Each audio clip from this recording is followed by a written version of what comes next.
ख्वाब बहुत बड़ा पाल लिया है, लेकिन रियल में देखिए मेहनत कितना देर करता है। कल आ रहे थे तो एक जगह रुके हुए थे, एक दुकान था फोटो स्टेट का, वहां पे कुछ इंटर टीनेजर लड़के थे जो इंटर के थे, कहीं क्लास करते हैं, कहीं पढ़ाई करते हैं, कहीं कुछ करते हैं। टीनेजर लड़कों के बीच में बातचीत क्या हो रहा था, उसके कुछ अच्छे ग्रुप होंगे जो लगातार पढ़ता होगा, और ये सब लंबा लंबा चौड़ा चौड़ा बड़ा वाला एंड्रॉयड सेट रखा था। उन दोस्तों का नाम लेके कह रहा था, यार उन लोगों की कोई जिंदगी है? बताओ, सुबह से लेके 2 बजे तक पढ़ता है, सब्जेक्ट का आगे का तैयारी करता है, और 2 बजे के बाद से लेके और रात तक शाम 8 बजे तक रिवीजन करता है। अब बताओ, वो साला IIT नहीं निकालेगा तो हम लोग निकालेंगे? ऐसे गाली देके कह रहा है, अभी ही तुलना कर रहा है कि वो नहीं निकालेगा तो हम लोग निकालेंगे। फिर दूसरा कहता है, यार ऐसा जिंदगी जीने से क्या फायदा, IITian बनिए जाएगा तो क्या टेंशन है, हम लोग तो कम से कम कुछ गोलगप्पा खा लेते हैं, कुछ चाट खा लेते हैं, कभी कभी पार्क में घूम लेते हैं। जिस कार्य के लिए युवा आया है, जिस कार्य के लिए आप आए हैं, उस कार्य से अपने जी को चुराते हुए और अपने आप से समझौता करके कहते हैं कि हम अपने कैरियर को जी रहे हैं। मेरे मित्र, ये कैरियर जीना नहीं हुआ, कैरियर को सुसाइड करना हुआ। आप अपने कैरियर का सुसाइड कर रहे हैं। जैसे आदमी कैसे थक जाता है, हार जाता है, कष्ट में आता है, डिप्रेशन में आता है, तनाव में आता है, भारी परेशानी में जब वो अपने आप को विचलित पाता है तो उसे उबारने के लिए कोई उपाय नहीं देखता है तो जाके आत्महत्या कर लेता है। वो फिर कुछ नहीं करता है, जाके सीधे आत्महत्या कर लेता है। इन दिनों लड़के अपने कैरियर को सुसाइड कर रहे हैं। जब उसको अपने ऊपर भरोसा नहीं रहता है तो वो अपने कैरियर को सुसाइड करने के लिए mobile, net, Facebook, internet, WhatsApp, फिल्मी दुनिया, क्रिकेट की दुनिया, तरह तरह का चीज खोजता है कि कैसे अपने मन को डाइवर्ट करें। मेरे मित्र, क्षणिक तो मजा ले लेते हैं, क्षणिक खुशियां आपकी जिंदगी में मिल जाती है, लेकिन ये बहुत दिनों तक खुशियां आपकी स्टेबल रहने वाले नहीं है।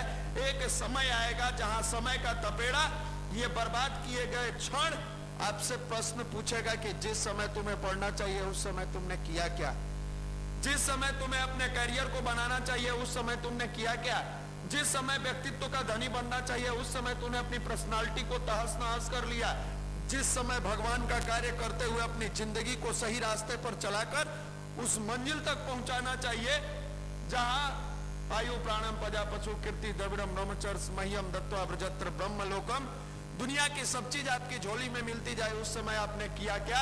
आपका जवाब होगा, मैंने समय को व्यर्थ गंवाया। समय का जवाब होगा, इसलिए तुम्हें मैंने व्यर्थ बनाकर बैठा दिया। जब समय को आप बर्बाद करोगे, एक समय आएगा कि समय आपको बर्बाद करके रख देगा। इतिहास उठाकर आप देखेंगे, भारत का इतिहास पढ़ने के लिए नहीं, गढ़ने के लिए प्रेरणा देता है। आप इतिहास उठाकर देखें, APJ अब्दुल कलाम की ही जीवनी उठाकर देखिए।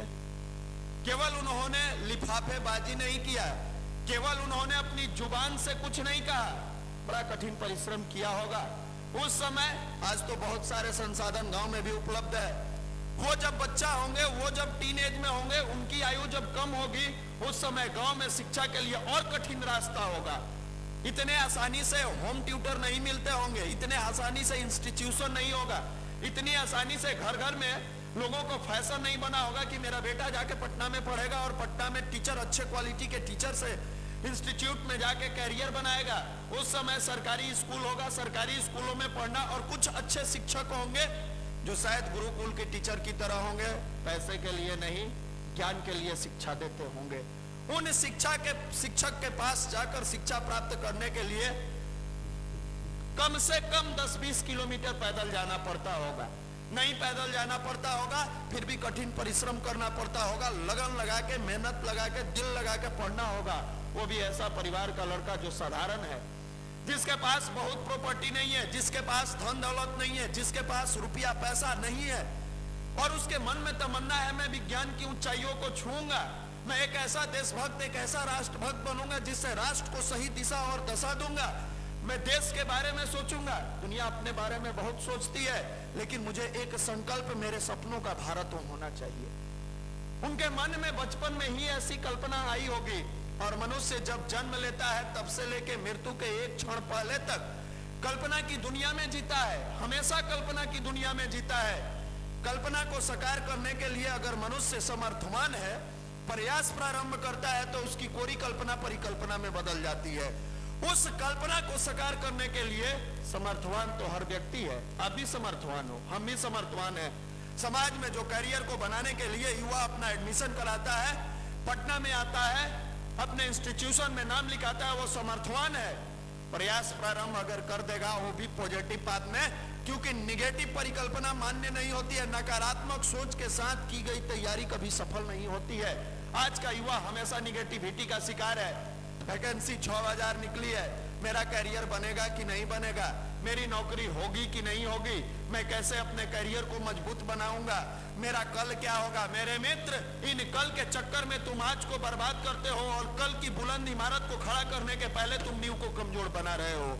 इस नींव को मजबूत बनाने का जिस विज्ञान का नाम है वही भारत का अध्यात्म है, वही गायत्री महामंत्र है। जिस व्यक्ति के अंदर एक बार इस मंत्र का बीज अंदर चला गया, वो व्यक्ति समर्थवान बनता चला जाता है। नजरे बदले तो नजारे बदल गए, किश्ती ने रुख मोड़ा तो किनारे बदल गए। एक बार नजर बदल कर देखने का प्रयास करिए। आज इस फैशन परस्ती की दुनिया ने इन युवाओं को भारत के इस राष्ट्र के जो सोने की चिड़िया कहा जाता था, जो अपनी सांस्कृतिक बल पे, संस्कार के बल पे दुनिया को नतमस्तक करता था, आज यहाँ के युवा को न जाने क्या हो गया है। अपने घर में रहकर अपने घर की इज्जत के बारे में नहीं सोचता है। इन युवाओं को क्या हो गया है, इनकी जवानी में कौन सी ऐसी घून लग गई है, जो कहता तो है जवान है, दिखता तो है जवानी की तरह, लेकिन इसके चेहरे पर हमेशा लगता है मुरझाहट, हमेशा तनाव, हमेशा डिप्रेशन, हमेशा तलाशता है कि कोई ऐसा उपाय मिल जाता, शॉर्टकट मेथड मिल जाता, जिससे मैं अपने करियर को बना लेता। मेरे मित्र, कोई दुनिया में शॉर्टकट मेथड आज तक नहीं है व्यक्ति को सफल होने का। दुनिया में कोई शॉर्टकट, आप आए किस लिए हो इस धरती पर? हर काम शॉर्टकट चाहिए। 8 साल में मैट्रिक पास कर जाइए, 12 साल में IAS बन जाइए, शॉर्टकट मेथड। इसके बाद का समय क्या करोगे? इसके बाद का समय अय्यासी में बिताएंगे, तो अय्यासी जीवन बिताने के लिए तुम्हारी जीवन नहीं मिला है। अगर ये सोचकर तुम कल्पना कर कर अपनी जिंदगी को जी रहे हो, तो तुम्हारा एक एक दिन मजबूरन बिताना पड़ेगा। लेकिन अगर विनम्र पुरुषार्थ, गुरुवर की भाषा में सबसे बड़ी प्रार्थना है, विनम्रता के साथ अगर प्रयास करते हो, तो तुम्हें लगेगा कि 24 घंटा भी मेरे जिंदगी के लिए कम है। भगवान थोड़ी और समय दिया होता, थोड़ा और समय देता कि और कठिन परिश्रम करके मैं अपनी जिंदगी में सफल होता, उस दिन तुम्हें लगेगा कि मानव का ये जीवन सार्थक है। शायद यही APJ अब्दुल कलाम की जिंदगी में आया था। जिस व्यक्ति ने पेपर तक बेचा लेकिन अपने करियर में आने वाली हर बाधाओं को दूर किया, जिस व्यक्ति ने बहुत कठिन पुरुषार्थ किया, कठिन परिश्रम किया, अध्यात्म से जुड़कर अपने मेंटल बैलेंस को बरकरार रख के अपने देश के लिए जिया, तो आज मिसाइल मैन के नाम से जाने जाते हैं। मेरे मित्र, ये युवा प्रकोष्ठ उन युवाओं को यही प्रेरणा देता है, उन युवाओं को इसी राह पर चलाने के लिए प्रेरणा देता है। एक बार सिकंदर के मन में आ गया, सिकंदर जो विश्व विजेता, आधा विश्व को जीत चुका था, विश्व विजेता कहा जाता था। हर इंसान थोड़ी सी सफलता प्राप्त करता है तो उसके मन में अहम आ जाता है। जबकि मेरे मित्र, सफलता प्राप्त करना आप एकमात्र माध्यम बनते हैं। आपको अगर लगता है कि मैंने सफलता प्राप्त किया, थोड़ी देर के लिए मान लो कि आपने किया, लेकिन उसके देखते हैं फिल्म जब देखने जाते हैं तो हीरो हीरोइन जिस स्क्रिप्ट को लिखा जाता है, प्रदर्शित करता है, क्या लिखने वाले का नाम कभी कोई लेता है? वाह क्या बढ़िया सुभाष घई फिल्म बनाया, ऐसा कोई कहता है? लोग कहता है क्या मस्त फिल्म था सलमान खान का, कितना बढ़िया उसमें एक्टिंग किया था, क्या बढ़िया था आमिर खान की फिल्म, क्या बढ़िया था। जिस हीरो ने उस फिल्म में प्ले किया है अपने रोल को, उसका नाम लिया जाता है। कोई निर्देशक निर्माता का नाम नहीं लेता है। लेकिन उस फिल्म को सफल बनाने में किसका सबसे बड़ा योगदान है? निर्माता निर्देशक का। स्क्रिप्ट उल्टा पुल्टा लिख देता, जहां हीरो के भागना चाहिए वहां हंसता है, जहां गोली चलाना चाहिए वहां बैठ के रोता है। कैसे चलाएंगे? कभी फिल्म हिट करता?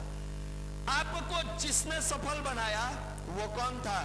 आपके पीछे काम करने वाला वो परमात्मा की शक्ति, आपके पीछे सपोर्ट करने वाला वो टाइम ऑफ पीरियड। बहुत सारे विद्यार्थी बहुत मजबूत होते हैं पढ़ने में, लेकिन शायद नियति को मंजूर नहीं होता है,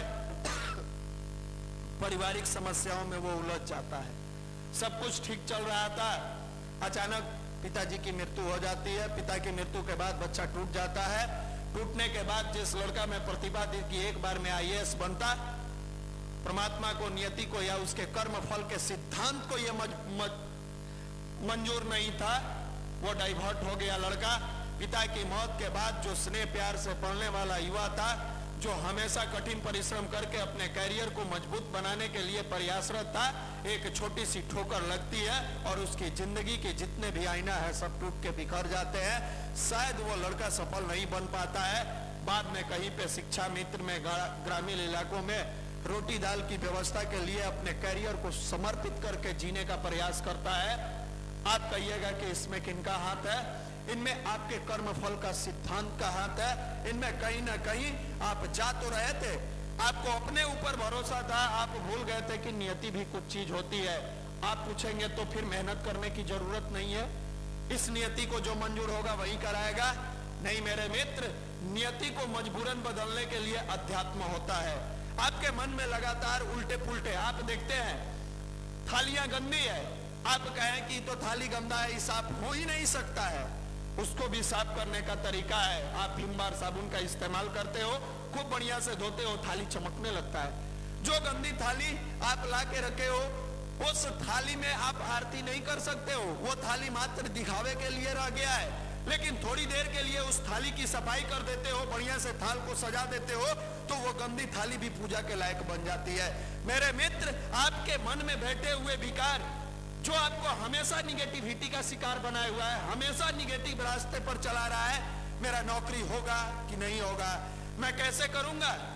समर्पण के साथ अगर आप युवा प्रकोष्ठ में आते हैं और नियमित आदरणीय मनीष भैया जो 4 चीजों को, खास करके नए लड़कों का जब क्लास लेते हैं तो 4 चीजों को बताते हैं: साधना, स्वाध्याय, संयम और सेवा।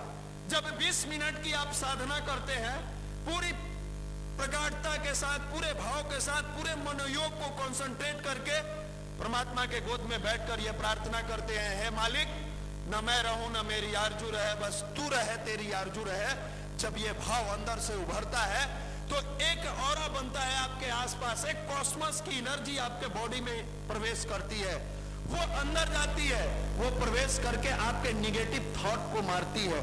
जो निगेटिव बातें आपके मस्तिष्क में बार बार उमड़ता था, मेरा नौकरी होगा कि नहीं होगा, होगा तो कैसे होगा, इन निगेटिव थॉट को मारते चला जाता है।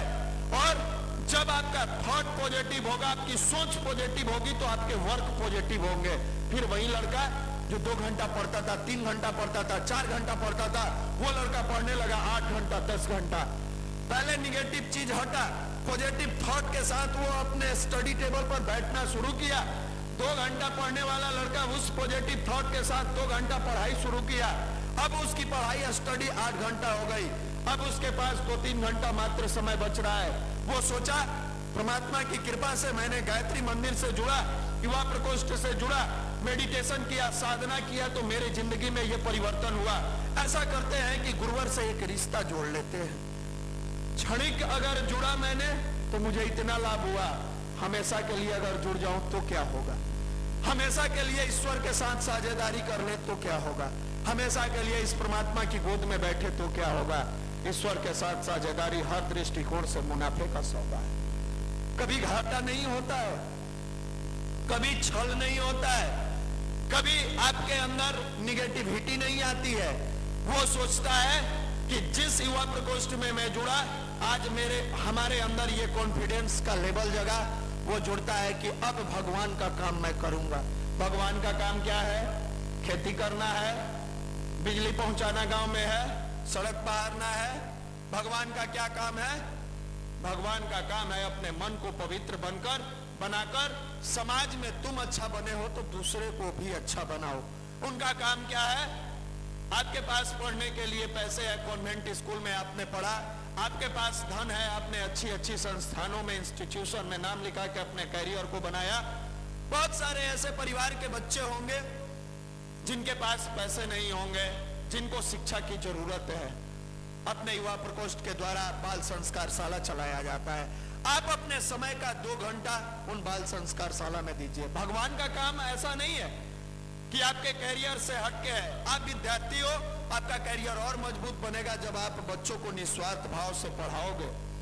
लघुता से प्रभुता मिले, प्रभुता से प्रभु दूरी, चिट्टी शक्कर ले चले हाथी के सिर धूरी। चिट्टी जो होती है हमेशा विनम्रता के साथ आगे बढ़ती है। प्रभु के पीछे भागो, प्रभुता के पीछे मत भागो। लोग जुड़ते हैं, हम युवा प्रकोष्ठ से जुड़ेंगे, मेरा नाम होगा। मेरे मित्र, जब भगवान के पीछे भागोगे, भगवान का काम करोगे, तुम्हें नाम कह के जरूरत नहीं है।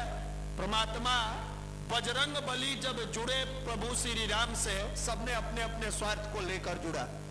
किसी का स्वार्थ था मैं किष्किंधा का राज लेता, किसका स्वार्थ था? किसी का स्वार्थ था मैं लंका का राजा बनता, किसी का स्वार्थ था मैं उस समय का IITian इंजीनियर बनता, टॉप मोस्ट इंजीनियर बनता।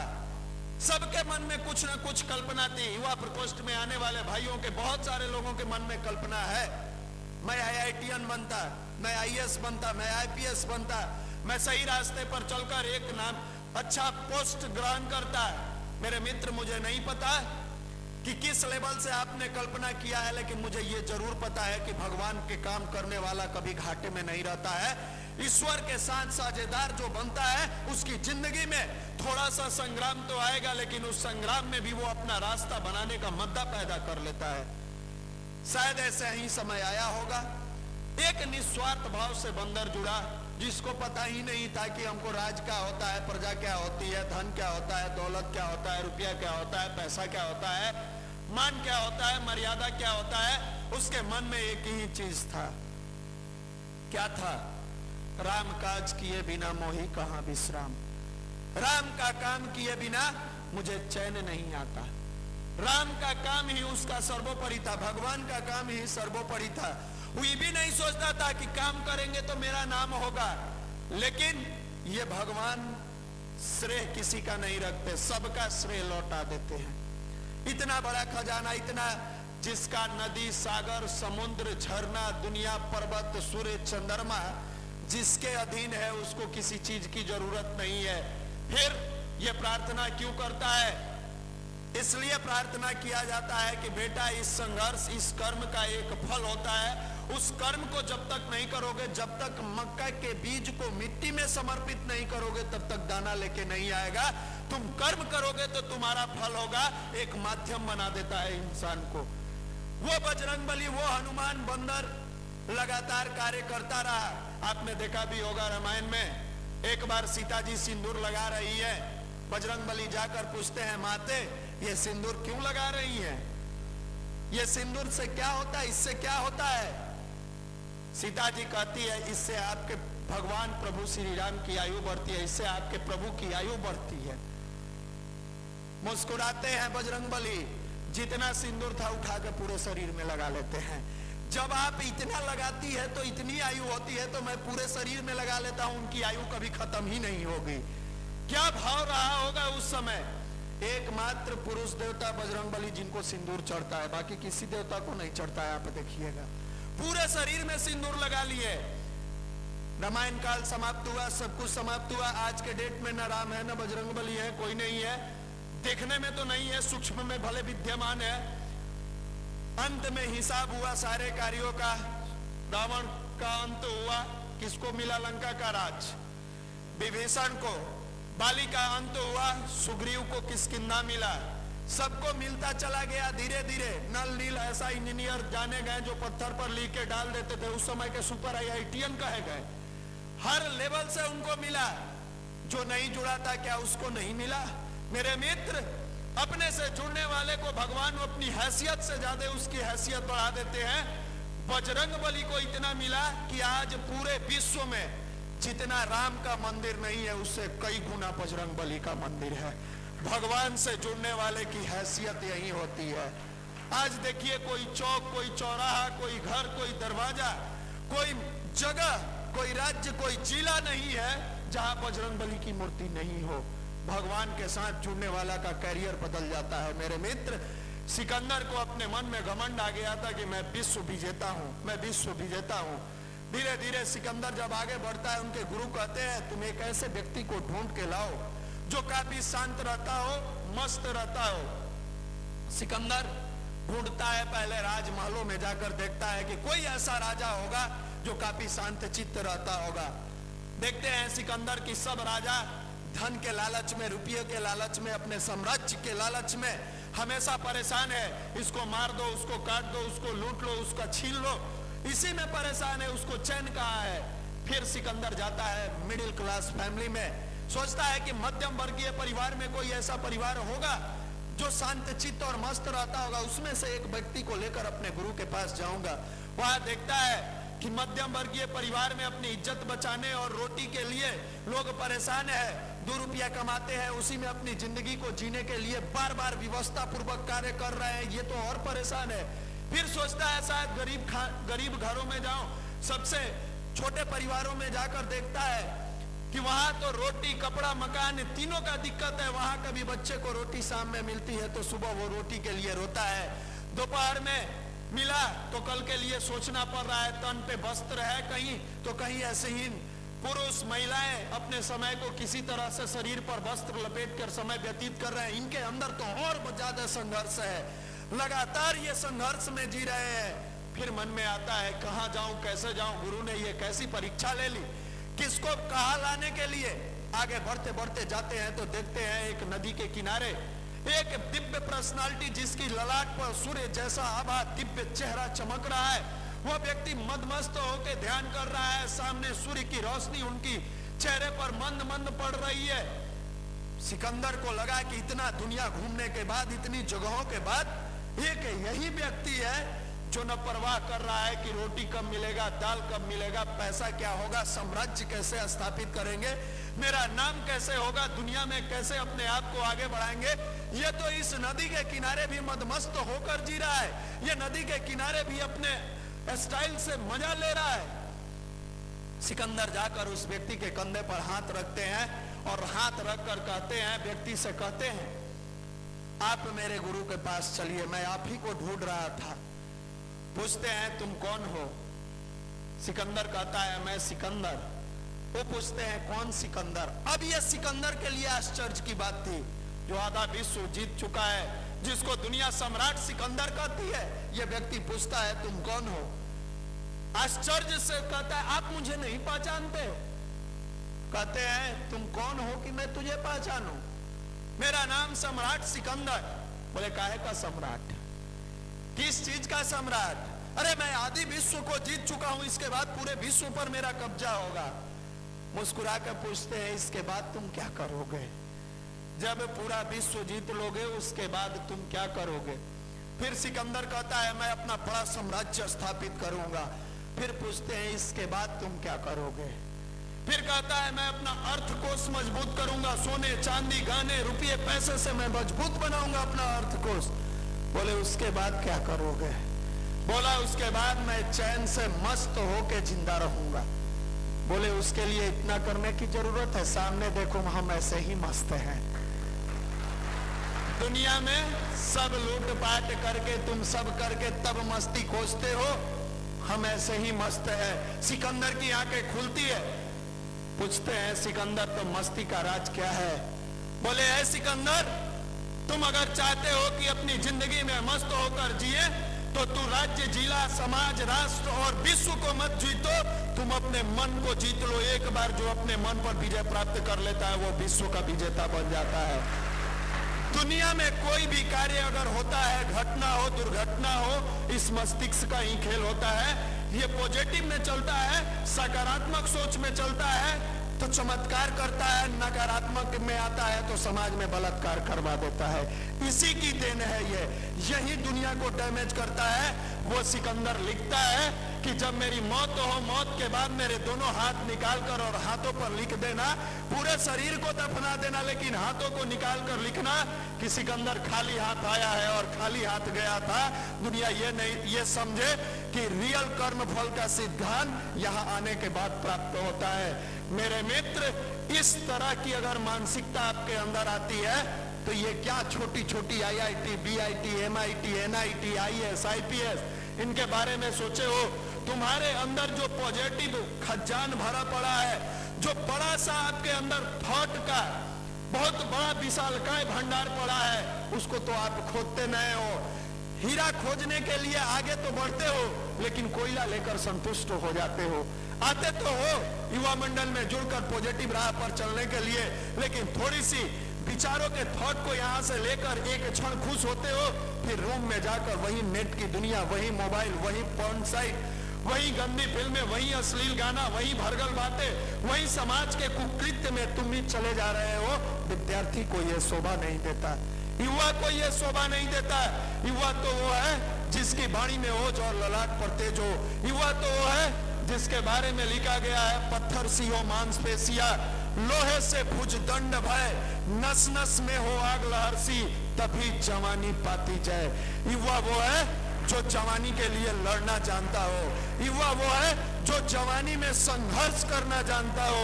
युवा वो है जो कांटों भरे रास्तों को चिकना बनाकर और राह पर चलना सीखता हो। युवा वो है जो समय के साथ अपने आप को पॉजिटिव थॉट में डाल के सही राह बनाना जानता हो। युवा वो है जो छोटी छोटी परेशानियों से घबराता नहीं हो, परेशानी को दूर करने का तरीका खोजता हो। युवा वो है जो हमेशा सोचता है, हमेशा कहता है मेरा रक्त गर्म है और मस्तिष्क ठंडा है। आज के युवा का ये पूरा गर्म है। जहां देखिए ना, रोड पर देखिए युवा भाई लोगों को, रिक्शा वाला बेचारा मेहनत कर रहा है, मजदूरी कर रहा है, कठिन परिश्रम कर रहा है परिवार को पालने के लिए। ऐसा उसके पास पैसा नहीं बचा, थोड़ा सा उसका ब्रेक स्लिप कर रहा है, सोच रहा है कि कुछ दिन और चला लूं, फिर पैसा कमा के नया बदल लूंगा।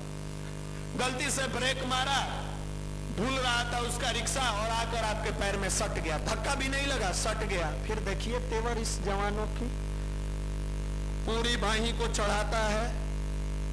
कैसे मार दिया रे धक्का तुम, है? वाह, आप युवा हो, आपकी जवानी में दम है, आपकी जवानी को लानत है। आप वहां उलझते हो जहां उलझने का कोई अर्थ नहीं है। अरे उस गरीब पर दया करो। उस गरीब से अगर गलती से थोड़ी धक्का भी लग गया, कितना भी मार दोगे, उसको पीट दोगे, क्या जो चोट लगी है वो दूर हो जाएगी? एक तुम दर्द से तड़प रहे हो, फिर भी दर्द का आवाज नहीं समझते हो। तुमको चोट लगी है तो दर्द हो रहा है, और फिर दूसरे को चोट देते हो, उसको दर्द नहीं होगा?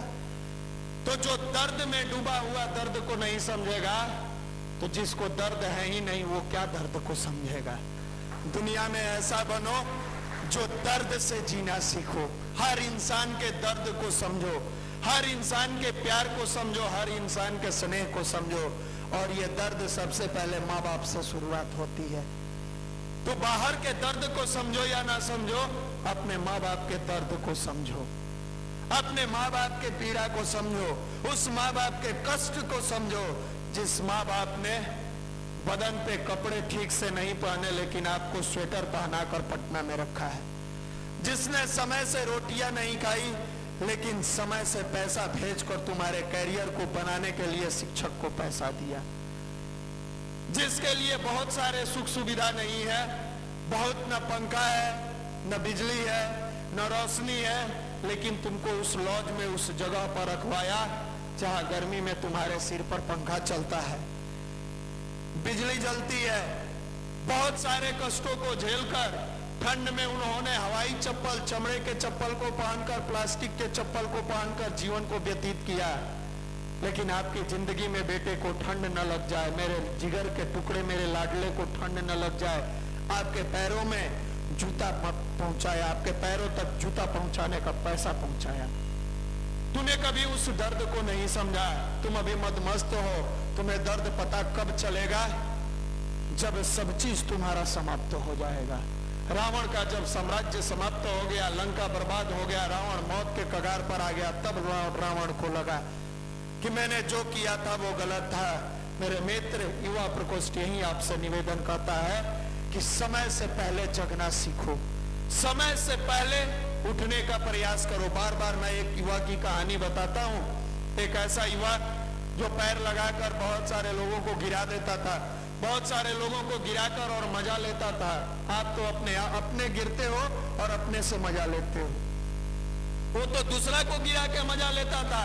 आज की युवा पीढ़ी अपने आप को पतित बना के मजा ले रही है। बार बार गिराता था, गिराकर खूब मजा लेता था। एक दिन एक बूढ़े व्यक्ति को गिराने का प्रयास किया। बूढ़ा व्यक्ति गिरा, गिरते गिरते उसको भी खींच लाया अपने तरफ और खींचते हुए उस बच्चे को बचा लिया, अपने नीचे गिरा। स्नेह प्यार से बूढ़ा व्यक्ति उस बच्चे को बचाते हुए उठकर कंधे पर हाथ रखकर कहते हैं, बेटे तुम्हारी जवानी में गजब का दम है, तुम्हारी जवानी में बेहतरीन दम है। बच्चा बड़ा खुश होता है कि आज तक लोगों को गिराए तो गलत बात कही, कैसा बाबा मिले, गिराए इनको और ये मेरी जवानी की तारीफ कर रहे हैं। फिर कड़क के कहते हैं, तेरी जवानी में अगर रियल में दम है तो बेटे ध्यान से एक बात रखना, अभी तक तूने बहुतों को गिराया होगा, तेरी जवानी तब सार्थक हो जाएगी किसी एक गिरे को उठा लेना, तेरी रियल जवानी सार्थक हो जाएगी। अभी तक तूने बहुतों को गिरा दिया। आप लोगों ने भी बहुत तरह के कुकर्म में लिप्त होकर अपनी मानसिकता को बहुत जगह गिराया होगा।